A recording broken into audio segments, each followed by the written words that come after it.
Hello hello my wonderful friends आपण माने स्वागत अभिनंदन मु आपन गोटे कथा कहूँ जो मैंने एक्चुअली प्रिलिम क्वालिफाई करि पारुनांदी एवं से माने भाबुचंती माने केमिति हबो स्ट्रेटजी पाउनांदी बा जानि पारुनांदी को सोर्स रो पढ़िया दरकार केति पढ़िया दरकार कोटा न पढ़िया दरकार कोटा पढ़िया दरकार जो प्रकार स्ट्रेटजी हो से जो मेन जिनस भीतर जिनसटा आपण जी जानी से माने क्लियर करछन तो आपण भी जानिबा जरूरी जो मैंने इंटरेस्टेड अच्छी से माने व्हाट्सएप कर दियंते एवं टेलीग्राम चैनल जॉइन कर आ गोटे कथा होची स्टडी मटेरियल आमर जो अच्छी क्वेश्चन कहीं आसूची तार कारण होची से 400 बय जिस्ट अच्छी प्रिलिम पाई 25 बुक्स मेन पाई 20 बुक्स आपण स्पीड पोस्ट नहीं परिबे प्रिलिम रे आपण डायमंड 4टा कैप्सूल 11टा 11 4 15 क्वेश्चन आंसर इंजेक्शन 25टा हो गला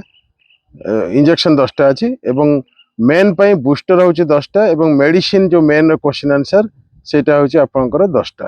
तो 20 बुक्स मेन पाई आ प्रिलिम पाई 25 books with question answer prelim रे भी अच्छी मेन रे भी अच्छी आउ केमिति पढ़िबे कोन करिवे पिला केमिति सिलेक्शन नउचंती डिटेल्स पाई आपण व्हाट्सएप कर दियंतु बा कॉल करी कथा हो जान बहुत बहुत अभिनंदन।